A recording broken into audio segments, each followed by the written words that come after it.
বিসমিল্লাহির রহমানির রহিম। MAh Arif college কর্তৃক অনলাইন ক্লাসে সবাইকে স্বাগতম। এই বৈশ্বিক মহামারীতে আশা করি সবাই সুস্থ ও নিরাপদে আছো। আলহামদুলিল্লাহ, আমিও ভালো আছি। প্রথমে আমার পরিচয় দিয়ে দিই। আমি Habibur Rahman, lecturer, physics department, mAh Arif college. একটু আগে বললাম আমি ভালো আছি, কিন্তু মন ভালো নেই। আশা করেছিলাম যে আজকে কথা বলবো তোমাদেরকে সামনে নিয়ে, কিন্তু এই কোভিড-19 পরিস্থিতিতে যেহেতু এটা সম্ভব হচ্ছে না, আজকে আমার সামনে তোমরা নেই, আছে ক্যামেরা, ইলেকট্রনিক ডিভাইস। তবে আশা করি খুব দ্রুতই তোমাদের সাথে আমার সাক্ষাৎ হবে। এরপরেও তোমরা কমেন্টস বক্সে মন্তব্য করবা, কমেন্ট করবা, কোনো প্রশ্ন থাকলে আমাকে জিজ্ঞাসা করবা, আমি দেখব কে কে জয়েন করছো। আর কোনো প্রশ্ন থাকলে অবশ্যই আমাকে করবা। আজকে আমি পদার্থবিজ্ঞান দ্বিতীয় পত্রের প্রথম যে অধ্যায়, তাপগতিবিদ্যা, বেশ কয়েক বছর যাবৎ বোর্ড কর্তৃক নির্দেশিত প্রথম পত্র এবং দ্বিতীয় পত্র দুইটি পেপারই একসাথে পড়ানো হয়। সেই কারণেই আমি দ্বিতীয় পত্র শুরু করছি। তোমাদের এটাই নিয়ম, একই সাথে তোমাদের প্রথম পত্র পড়তে হবে, একই সাথে তোমাদের দ্বিতীয় পত্র পড়তে হবে। আমরা যারা সায়েন্সে, ফিজিক্সের মধ্যে দুইটা পেপার, একটা প্রথম পত্র আর একটা দ্বিতীয় পত্র। দ্বিতীয় পত্র প্রথম পত্র উভয়ের যে মান বন্টন সবাই তোমরা জানো, যে সৃজনশীল বা creative 50 marks, MCQ 25 marks and practical 25 marks, total 100। তাহলে সৃজনশীলের মধ্যে তোমরা জানো 8টি সৃজনশীল থাকে, আমাদের 5টা আনসার করতে হয়। ফিজিক্স সিলেবাস অনেক বড়, প্রথম পত্রে 10টা অধ্যায়, দ্বিতীয় পত্রে 11টি অধ্যায়। তাই আমি যেহেতু দ্বিতীয় পত্র নিয়ে আলোচনা করব, দ্বিতীয় পত্রের 11টি অধ্যায়ের মধ্যে তোমার সৃজনশীল প্রশ্ন থাকবে 8টা। এর মধ্যে প্রথম যে অধ্যায়, তাপগতিবিদ্যা, এই অধ্যায়টা খুবই গুরুত্বপূর্ণ, কারণ এখান থেকে পুরো একটি সৃজনশীল প্রশ্ন থাকে, পুরো 10 মার্ক, এবং এমসিকিউ থাকে। আর এই অধ্যায়ের সাথে তোমাদের কেমিস্ট্রির কিছু সম্পর্ক আছে। এই অধ্যায়ের সাথে প্রথম পত্রে যে 10ম অধ্যায়, একটা অধ্যায়ের নাম হচ্ছে তাপ ও গ্যাস, তার সাথে সম্পর্ক আছে। পাশাপাশি যারা তোমরা এসএসসি কমপ্লিট করে এসেছ, তোমরা পেয়েছ তাপগতিবিদ্যার সম্বন্ধে বিভিন্ন আলোচনা। আজকে আমরা আলোচনা করব তাপমাত্রা, তাপীয় সমতা, তাপগতিবিদ্যার 0তম সূত্র, তাপমাত্রা পরিমাপের মূলনীতি। আমি প্রথমে দেখে নিই তোমরা কে কে জয়েন করেছ। কারো কোনো প্রশ্ন থাকলে আমাকে প্রশ্ন করবা, আর আমি খেয়াল করব কে কে মনোযোগ দিচ্ছ।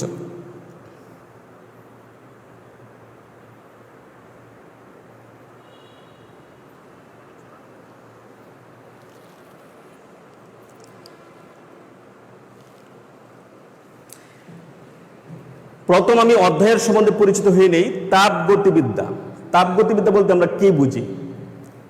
পদার্থবিজ্ঞানের যে শাখায় তাপ ও যান্ত্রিক শক্তির পারস্পরিক রূপান্তর নিয়ে আলোচনা করা হয়।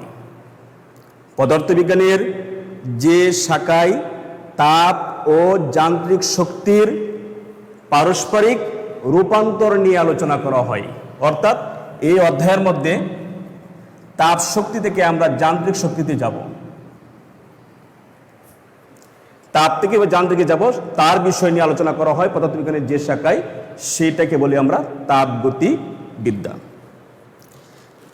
তো তাপগতিবিদ্যার মধ্যে মেইন টপিক হচ্ছে তাপ, কিন্তু তাপ আলোচনা করার পূর্বে আমাদের তাপমাত্রা আলোচনা করতে হবে।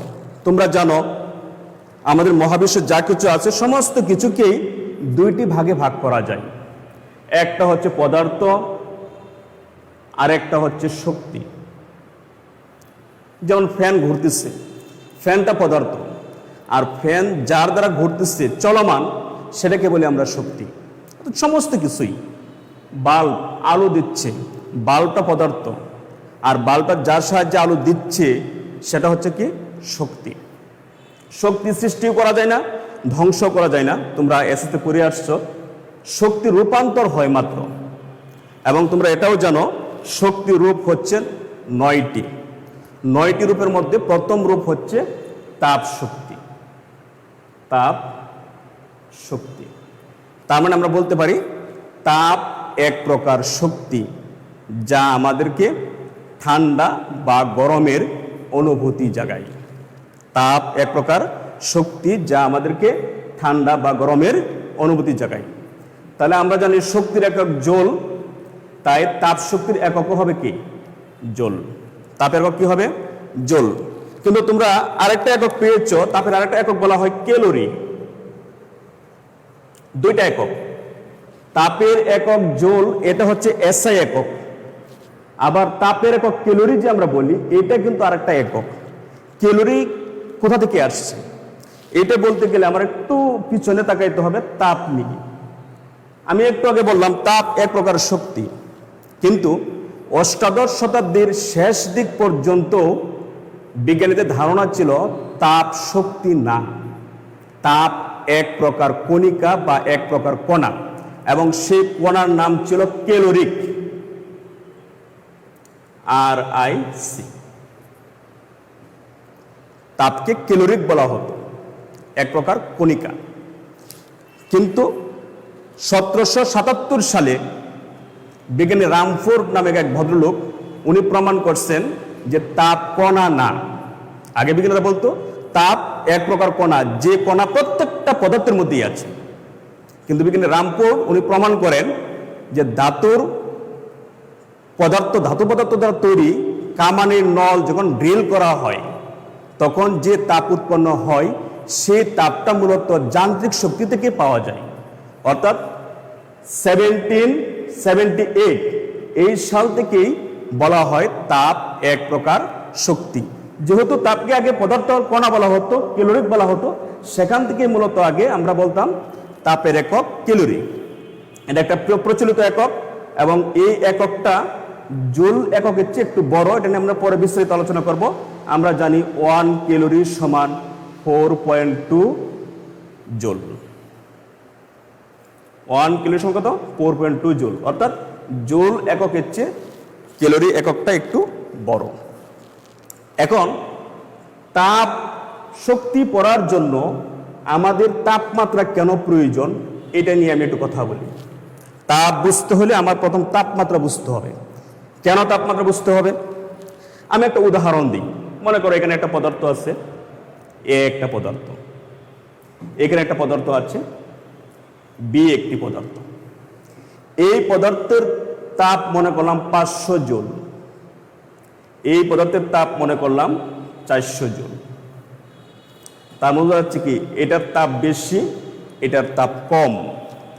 এখন যদি আমি দুইটা বস্তুকে সংযোগ দিয়ে দিই বা একসাথে লাগিয়ে দিই, তখন তোমরা বলো তো তাপ কোন দিকে যাবে? আমাদের স্বাভাবিক ধারণা মনে হচ্ছে যে যেহেতু এর তাপ বেশি মানে শক্তি বেশি 500 জুল কার চেয়ে, বি এর চেয়ে, তার মানে এ থেকে তাপ কোন দিকে যাবে? বি এর দিকে যাবে। কিন্তু এটা সঠিক নয়। তাপ কোন দিকে যাবে এটা নির্ভর করবে তাপমাত্রার উপর। এখন যদি আমি এই পদার্থটার তাপমাত্রা মনে করলাম 50 ডিগ্রি সেলসিয়াস, আর এই পদার্থের তাপমাত্রা মনে করলাম 40 ডিগ্রি সেলসিয়াস, এটা হচ্ছে 50, এটা কত? 40। তাহলে এর তাপমাত্রা বেশি, এর তাপমাত্রা কম। তাহলে আমরা জানি তাপমাত্রা যেহেতু এর বেশি, এর কম, তাহলে এ থেকে বি এর দিকে তাপ যাবে। আবার এখন যদি এটা 40 না হয়ে মনে করো 60 হতো, 60 ডিগ্রি সেলসিয়াস, তার মানে কি এখন এটার তাপমাত্রা বেশি, এটার তাপমাত্রা কম। এখন কি করবে? এখন করবে কি, বস্তু বি থেকে এর দিকে যাবে। অর্থাৎ যার তাপমাত্রা বেশি সেখান থেকে বা সেই বস্তু থেকে যার তাপমাত্রা কম তার দিকে তাপ কি হবে, প্রবাহিত হবে। এটা তাপের উপর নির্ভর করবে না, কার উপর নির্ভর করবে, তাপমাত্রার উপর নির্ভর করবে। তাহলে আমরা এখান থেকে একটা সংজ্ঞা দিতে পারি, কিন্তু আমরা যে তাপমাত্রা বলি, তাপমাত্রা হচ্ছে বস্তুর তাপীয় অবস্থা, ঠিক না? তাপমাত্রা একটি আমরা জানি মৌলিক রাশি, তাই না? কিন্তু তাপমাত্রার সংজ্ঞাটা কি হতে পারে? এক বস্তু থেকে অন্য বস্তুতে বা একটি বস্তু থেকে অন্য একটি বস্তুতে তাপ কোন দিকে প্রবাহিত হবে তা নির্দেশ করবে যে রাশি, সেই রাশিটাই হচ্ছে তাপমাত্রা। আমি সংজ্ঞা একটু বলে দিই তোমাদের জন্য।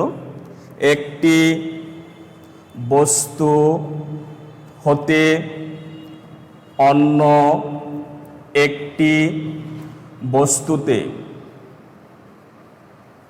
তাপমাত্রা, একটি বস্তু হতে অন্য একটি বস্তুতে তাপ কোন দিকে প্রবাহিত হবে, কোন দিকে প্রবাহিত হবে তা নির্দেশ করে যে রাশি, তাকেই কি বলা হয়, তাপমাত্রা।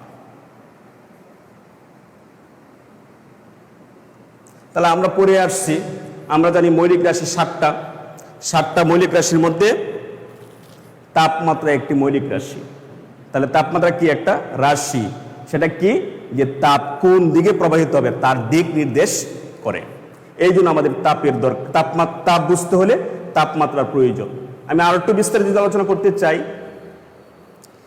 যখন আমাদের হাতে থার্মোমিটার ছিল না, আমরা জানি তাপমাত্রা পরিমাপ করা হয় যে যন্ত্রের সাহায্যে, তাকে বলা হয় থার্মোমিটার। যখন থার্মোমিটার আবিষ্কার হয়নি তখন মানুষ কিভাবে বুঝতো? মনে করো একটা বস্তু আছে এ আর একটা বস্তু বি, আমরা হাত দ্বারা স্পর্শ করতাম। যদি বস্তু গরম মনে হয়, এটা আমি স্পর্শ করলাম গরম, এইটা স্পর্শ করলাম মনে করলাম ঠান্ডা, তখন বুঝতাম যে এই বস্তুটার তাপমাত্রা বেশি, এই বস্তুটার তাপমাত্রা কম। মানে আমাদের অনুমানের উপর, মানে অনুভূতির উপর নির্ভর করত কার তাপমাত্রা বেশি কার তাপমাত্রা কম। কিন্তু এটা কিন্তু বিজ্ঞানসম্মত না, বিজ্ঞান এটাকে সমর্থন করে না। কেন সমর্থন করে না? তোমাদের কাছে এই শব্দটা বা এই কথাটা একটু অন্যরকম মনে হতে পারে। স্যার বলে কি যে একটা গরম একটা ঠান্ডা আমি হাত দিয়ে বা স্পর্শ করে কিভাবে বুঝতে পারবো না? আমি একটু উদাহরণ দিই। মনে করো আমি 3টা পাত্র নিলাম, একটা পাত্র এ, একটা পাত্র বি, একটা পাত্র সি, 3টা পাত্র। এই পাত্রের মধ্যে আমি পানি রাখলাম, এই পানির তাপমাত্রা মনে করলাম 50 ডিগ্রি সেলসিয়াস, আর এখানে এখানেও পানি রাখলাম, এর তাপমাত্রা মনে করলাম 30 ডিগ্রি সেলসিয়াস, আর এখানেও পানি আছে, এর তাপমাত্রা মনে করলাম 0 ডিগ্রি সেলসিয়াস। তাহলে এটা তাপমাত্রা বেশি, এটা মিডিয়ামে আছে, এটা সবচেয়ে কম। এখন আমি বাম হাত এই পানির মধ্যে ঢুকাইলাম, আমরা জানি, আমি আগেই বলছি স্পর্শ দ্বারা। তাহলে আমি বাম হাত রাখলাম এখানে, যেহেতু পানি গরম আমার হাতে কি লাগবে, গরম লাগবে। আর ডান হাত রাখলাম আমি সি পাত্রের মধ্যে, বাম হাত এ পাত্রে, ডান হাত সি পাত্রে। তাহলে আমার এই পাত্রের বাম হাতটা কি হবে, গরম হয়ে যাবে। এটা 30, তাহলে ডান হাতটা আমার কাছে মনে হবে কি, গরম। তাহলে দেখো পানির তাপমাত্রা কিন্তু সমানই, একই পাত্রের মধ্যে 2 হাত রাখলাম, এক হাত আমার কাছে গরম মনে হবে আর এক হাত কি, ঠান্ডা মনে হবে। তাহলে স্পর্শ ধারা বা অনুমান ধারা, অনুভূতি ধারা একটা বস্তুর তাপমাত্রা ঠিক কতটুকু তা বোঝা সম্ভব নয়। আমি যে পরীক্ষাটা বা যে উদাহরণটা দিলাম এটা আমার কথা না, 1960 সালে বিজ্ঞানী জন লক নামে এক ভদ্রলোক এই পরীক্ষাটা করছে, করে বলছে যে দুইটা বস্তু কত তাপমাত্রায় আছে, সেটা তাপীয় সাম্যাবস্থায় আছে কিনা এটা নির্ধারণ করতে হলে তৃতীয় আরেকটা বস্তুর প্রয়োজন। আর সেই বস্তুটাই হচ্ছে কি হবে, থার্মোমিটার। অর্থাৎ যে যন্ত্রের সাহায্যে আমি তাপমাত্রাটা পরিমাপ করব সেই যন্ত্রটাকে বলো কি, থার্মোমিটার। তাহলে আমরা কি দেখলাম, অনুমান ধারা বিজ্ঞান কি হবে না, পুরা স্বীকৃতি হবে না।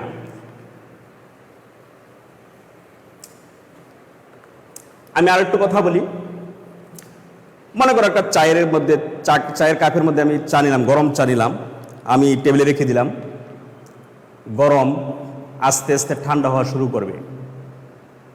কিছুক্ষণ পরে যদি আমি চায়ের মধ্যে হাত ঢুকাই, তাহলে হাতটা কি লাগবে আমার কাছে, ঠান্ডা মনে হবে, তাই না? তার মানে বুঝতে পারতেছে কি, চায়ের যে তাপ এবং পরিবেশের যে তাপ কি হয়ে গেল, সমান হয়ে গেল, সাম্যাবস্থায় আসলো। তাহলে আমাদের জানতে হবে তাপীয় সমতাটা কি। তাপীয় সমতা হচ্ছে যদি দুটি বস্তু পরস্পর সংস্পর্শে নিয়ে আসি, তাদের মধ্যে যদি তাপের আদান প্রদান না ঘটে, দুটি বস্তু পরস্পরের সংস্পর্শে আসলে তাদের মধ্যে যদি তাপের আদান প্রদান না ঘটে, তাহলে আমরা বলতে পারি বস্তু দুটি কিসে আছে, তাপীয় সমতায় আছে বা তাপীয় সাম্যাবস্থায় আছে। তাহলে তাপীয় সাম্যাবস্থার ভিত্তি করে আমাদের তাপ গতিবিদ্যার শূন্যতম সূত্রটা আলোচনা করতে হবে। তাপগতিবিদ্যার শূন্যতম সূত্রটা কি এবং এই সূত্রটা কেন প্রয়োজন? কারণ শূন্যতম সূত্রের উপর ভিত্তি করেই থার্মোমিটার তৈরি করা হয়। আমি একটা বস্তু নিলাম এ বস্তু, এখানে একটা বস্তু নিলাম বি বস্তু, এটা এ বস্তু, এটা বি বস্তু, এইখানে আমি আর একটা বস্তু নিলাম, একসাথে লাগিয়ে দিলাম, এটা সি বস্তু। এই মাঝে আমি অন্তরক দ্বারা আটকিয়ে দিলাম, পৃথক করে দিলাম। বস্তু কয়টা, দুইটা, একটা বস্তু এ আর একটা বস্তু বি। এই দুটি বস্তু তাপীয় সাম্যাবস্থায় আছে কিনা, মানে তাপমাত্রা তার একই কিনা, এটার জন্য আমার আরেকটা বস্তুর সাহায্য নিতে হবে। এটার উপর ভিত্তি করে কোন সূত্র আসবে, তাপ গতিবিদ্যার শূন্যতম সূত্র। সূত্রটা কি, যদি দুইটি বস্তু তৃতীয় একটি বস্তুর সাথে তাপীয় সমতায় থাকে, যদি দুইটি বস্তু, একটা বস্তু কত এ আর একটা বস্তু কত বি, দুইটা বস্তু যদি তৃতীয় একটি বস্তুর সাথে তাপীয় সমতায় থাকে বা সাম্যাবস্থায় থাকে, তবে প্রথমোক্ত দুইটা বস্তু পরস্পরের সাথে তাপীয় সাম্যাবস্থায় থাকবে। অর্থাৎ এর তাপমাত্রা এবং এর তাপমাত্রা যদি সমান হয়, বির তাপমাত্রা এবং সির তাপমাত্রা যদি সমান হয়, তাহলেই বলতে পারবো কি এ এবং বি এর তাপমাত্রা কি সমান। এই যে বস্তুটা, এর উপর ভিত্তি করে কি তৈরি করা হয়, থার্মোমিটার তৈরি করা হয়। এখন এই যে থার্মোমিটার তৈরি করব আমরা, এই থার্মোমিটার তৈরি করার জন্য যে পদার্থের দরকার, যে পদার্থের দ্বারা, সেই পদার্থকে বলা হয় উষ্ণতামিতিক পদার্থ। উষ্ণতা মিতিক পদার্থ। যে পদার্থের দ্বারা বা যে বস্তুর দ্বারা কি তৈরি করা হয়, থার্মোমিটার তৈরি করা হয়। উষ্ণতামিতিক পদার্থ যেমন বরফ, অ্যালকোহল, এগুলো হচ্ছে উষ্ণতামিতিক পদার্থ। তো বরফকে উষ্ণতামিতিক পদার্থ কেন বলা হয়? যে সকল পদার্থের মধ্যে তাপ দিলে বা তাপমাত্রা বাড়ালে তার ধর্মের পরিবর্তন হয়, যে কোনো ভৌত ধর্মের কি হবে, পরিবর্তন হবে, আর সেই ধর্মকে কাজে লাগিয়ে কি করা হয়, থার্মোমিটার তৈরি করা হয়। তাহলে একটা হচ্ছে উষ্ণতামিতিক পদার্থ আর একটা হচ্ছে উষ্ণতামিতিক ধর্ম। উষ্ণতার যে ধর্মকে কাজে লাগানো হয় আর এই ধর্মটা যে সকল পদার্থের মধ্যে আছে, সেই পদার্থকে বলবো আমরা কি, উষ্ণতামিতিক পদার্থ। তাহলে থার্মোমিটার তৈরি করার জন্য আমাদের, তোমরা 19-এ পড়ে আসছো, যেটাকে বলা হয় তাপমাত্রা পরিমাপের মূলনীতি। তাপমাত্রা পরিমাপের মূলনীতি। এটার উপর ভিত্তি করে থার্মোমিটার তৈরি করা হয় বা তাপমাত্রা স্কেল তৈরি করা হয়। এটার জন্য আমি একটা চিত্র আঁকতেছি, দেখো। এটা একটা থার্মোমিটার, যেটা দুইটা নির্দিষ্ট স্থির বিন্দু থাকবে। কয়টা? দুইটা নির্দিষ্ট স্থির বিন্দু থাকবে। এটা একটা থার্মোমিটার, এটা বাল্ব, এটার মধ্যে মনে করো আমি পারদ রাখলাম। তাহলে থার্মোমিটার তৈরি করার জন্য কয়টা নির্দিষ্ট বিন্দু লাগবে? দুইটি নির্দিষ্ট স্থির বিন্দু লাগবে। তাপমাত্রা পরিমাপের মূলনীতি দুইভাবে করা যায়। একটা হচ্ছে একটি নির্দিষ্ট স্থির বিন্দুর সাপেক্ষে, যে বিন্দুটাকে বলবো আমরা ত্রৈধ বিন্দু, এটা পরে আমরা আলোচনা করব। আর একটা হচ্ছে দুইটি নির্দিষ্ট স্থির বিন্দুর সাপেক্ষে, এর একটা স্থির বিন্দু, এর একটা স্থির বিন্দু। এইটাকে বলা হয় আইস পয়েন্ট, মানে বরফ বিন্দু।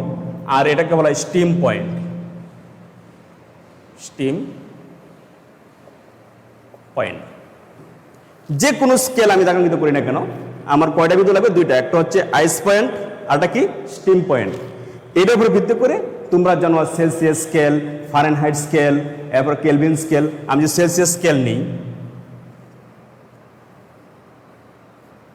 মনে করো এটা সেলসিয়াস স্কেল। সেলসিয়াস স্কেলের আইস পয়েন্টটা তোমরা জানো যে 0 ডিগ্রি সেলসিয়াস তাপমাত্রায় বরফ কি হয়? পানি হয়, অথবা পানি কি হয়? বরফ হয়। তাহলে আইস পয়েন্ট হচ্ছে যে বিন্দুতে বরফ কি হবে? পানি হবে। তাহলে সেলসিয়াস স্কেলের জন্য বরফ বিন্দু জানি আমরা কত? 0 ডিগ্রি সেলসিয়াস। আর স্টিম পয়েন্ট হচ্ছে যে বিন্দুতে পানি কি হয়? বাষ্প হয়। বাষ্প কত ডিগ্রি সেলসিয়াস তাপমাত্রা হয়? 100 ডিগ্রি সেলসিয়াস তাপমাত্রায়। তাহলে সেলসিয়াস স্কেলের বাষ্প তাপমাত্রা হবে 100 ডিগ্রি সেলসিয়াস। আমরা যে বলি 0 ডিগ্রি তাপমাত্রায় পানি কি হয়? এই বরফ বলে পানি হয়, বা পানির জমে কি হয়? বরফ হয়। এটা কিন্তু বিজ্ঞানী সেলসিয়াস ধরে নিয়েছিল, এটা নির্দিষ্ট করে দেওয়া হচ্ছিল যে 0 তাপমাত্রায় কি হবে? বরফ হবে, আর 100 তাপমাত্রায় কি হবে? বাষ্প হবে। এখন যদি ফারেনহাইট স্কেল নেই, কোন স্কেল? ফারেনহাইট স্কেল নেই। তা ফারেনহাইট স্কেলের বরফ হবে, পানি বরফ হবে 32 ফারেনহাইট তাপমাত্রায়, আর বাষ্প হবে 212 ফারেনহাইট তাপমাত্রায়। আমি যদি কেলভিন স্কেল নিই, কোন স্কেল? কেলভিন স্কেল নিই, তো কেলভিন স্কেলের বরফ হবে, বরফ থেকে পানি হবে কত তাপমাত্রায়? 273 কেলভিন ধরে নিয়েছে তারা এটা। আর বাষ্প হবে কত? 373 কেলভিন তাপমাত্রায়। তোমাদের ক্লাসের সমস্যা হলে আমাকে বলবা, দেখি তোমরা কে কে জয়েন করেছো।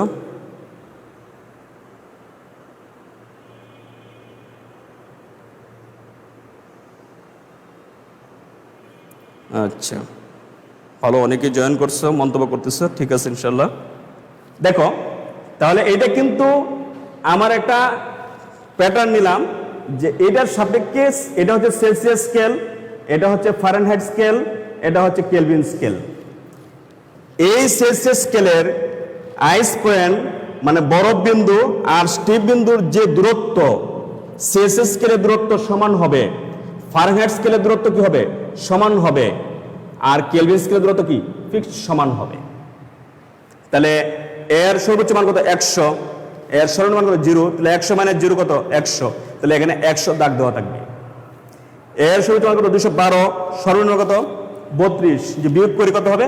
180। তাহলে এখান থেকে এই পর্যন্ত দাগ সংখ্যা থাকবে 180টি। এখানে সর্বনিম্ন কত? 273, সর্বোচ্চ কত? 373, আমি বিয়োগ করি কত পাবো? 100। তাহলে এখানে দাগ দেওয়া কত? 100।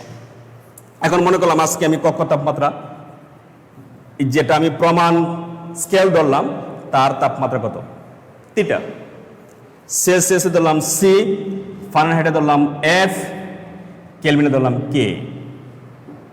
আমি থিটার মানটা হবে সর্বদাই, খেয়াল করো যেটা মূলনীতি যেটা তৈরি করা হয়েছে, এই যে কক্ষ তাপমাত্রা থেকে বরফ বিন্দু তাপমাত্রা, এটার পার্থক্য উপরে হবে বাই পুরো পার্থক্য। আমি ডান পাশে লিখি, আমি মনে করলাম বরফের তাপমাত্রা হচ্ছে থিটা আইস, আর স্টিম বিন্দুর তাপমাত্রা হচ্ছে থিটা স্টিম।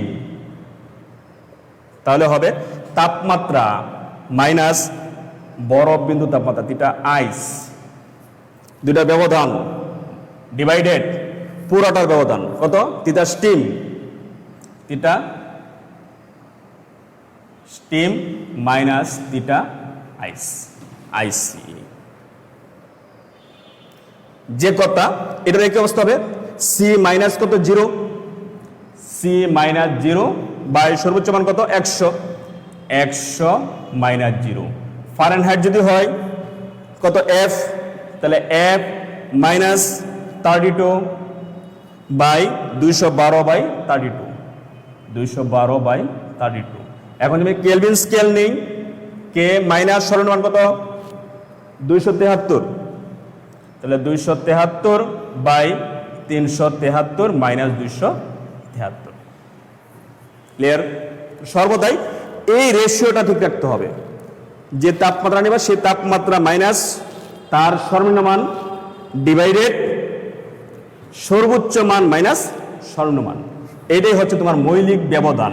এই যে সর্বোচ্চ মান এবং সর্বনিম্ন মানের যে ব্যবধানটা, সেটা হচ্ছে মৌলিক ব্যবধান। প্রত্যেকটা স্কেলের ক্ষেত্রে এই পয়েন্টটা হবে theta minus theta ice, theta steam minus theta ice. এখন আমরা ক্যালকুলেশন করি, দেখো কত আসে, theta minus theta ice by theta steam minus theta ice সমান হবে সি বাই 100 সমান এফ মাইনাস 32 বাই 180 সমান কে মাইনাস 273 বাই 100। এখন আমি যদি মনে করো ফারেনহাইটের সাথে এটা নিব, সেলসিয়াসের সাথে ফারেনহাইট বা সেলসিয়াসের সাথে কেলভিন নিতে পারি, তাহলে এই অনুপাতটা প্রত্যেকটার জন্য সমান। আমি যখন 3টা স্কেল নিয়ে আসি, আমি যদি উভয় পক্ষে 20 দ্বারা গুণ করে দিই, তার কত হবে সি বাই 5 সমান এফ মাইনাস 32 বাই 9 সমান কে মাইনাস 273 বাই কত 5। এটাই হচ্ছে 3টা স্কেলের মধ্যে কি সম্পর্ক, সেলসিয়াস স্কেল, ফারেনহাইট স্কেল এবং কেলভিন স্কেল। এখন তোমার যেটা প্রয়োজন, তোমাকে এখানে প্রশ্ন আসে কিছু অনুধাবনমূলক প্রশ্ন, যে সেলসিয়াসের মান দেওয়া আছে, ফারেনহাইটের মান বের করো, বা ফারেনহাইটের মান দেওয়া আছে, কেলভিনের মান বের করো। কিভাবে বের করবো? যদি বলে এরকম প্রশ্ন আসে, কোন তাপমাত্রায় সেলসিয়াস ও ফারেনহাইট একই পাঠ প্রদান করবে, একই পাঠ প্রদান করবে। কোন তাপমাত্রায় কি লিখবা? আমরা জানি ওই নো সি বাই 5 সমান কত এফ মাইনাস 32 বাই কত 9। তো মনে করলাম তাপমাত্রা এক্স ধরে নিলাম, একই মান যেহেতু সি সমান এফ সমান আমরা ধরে নিলাম কত এক্স, একই মান। তাহলে কত দাঁড়াই? সি এর জায়গায় এক্স বসাও, এক্স বাই কত 5 সমান এক্স মাইনাস 32 বাই কত 9। যদি ক্যালকুলেশন করি 9x সমান 5x মাইনাস 160, তাহলে 9 থেকে 5 গেলে 4x সমান মাইনাস 160, সুতরাং x এর মান কত মাইনাস 40।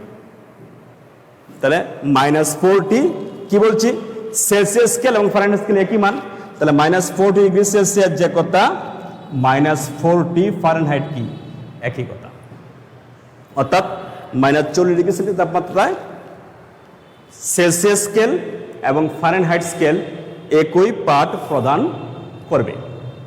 তাহলে এটাই হচ্ছে তাপমাত্রা পরিমাপের মূলনীতি থেকে স্কেল সেট আপ করার জন্য, তৈরি করার জন্য যে সমীকরণ, সেটা। এখান থেকে আমাদের আরেকটা প্রশ্ন হতে পারে। একটা প্রশ্ন হচ্ছে যেটা বললাম একই মান, 2 নম্বর হতে পারে সেলসিয়াসের মান দেওয়া থাকবে, মনে করেন সেলসিয়াসের মান হচ্ছে 100 ডিগ্রি সেলসিয়াস, ফারেনহাইটের মান কত, তাহলে সি এর মান 100 বসাও, এফ এর মানটা পেয়ে যাব। অথবা এফ এর মান দেওয়া থাকবে, সি এর মানটা কত, এরকম হতে পারে। আবার আরেকটা প্রশ্ন হতে পারে যে আমরা যে বললাম বরফ বিন্দু 0 আর স্টিম বিন্দু 100, ভুলে যদি তাকাঙ্কিত ভিন্ন হয়ে যায়, 0 পরিবর্তে 5 আর 100 পরিবর্তে মনে করো 98, তখন আমরা ত্রুটিযুক্ত থার্মোমিটারের সাহায্যে কিভাবে আমরা সঠিক মানটা বের করতে পারবো, সেটা আমরা আগামী আলোচনা করব। ঠিক আছে, আজকে শুধু আমরা আলোচনা করলাম তাপের বেসিক একটা কথা বললাম, যে কেন ক্যালোরি বলা হয়, তাপমাত্রা একটা রাশি, তাপমাত্রার সংজ্ঞা, আর তাপীয় সমতা, আর ওটা হচ্ছে তাপগতিবিদ্যার 0তম সূত্র। আমরা আগামী দিন বাকি ক্লাস কন্টিনিউ করব। সবাই ভালো থেকো, খোদা হাফেজ।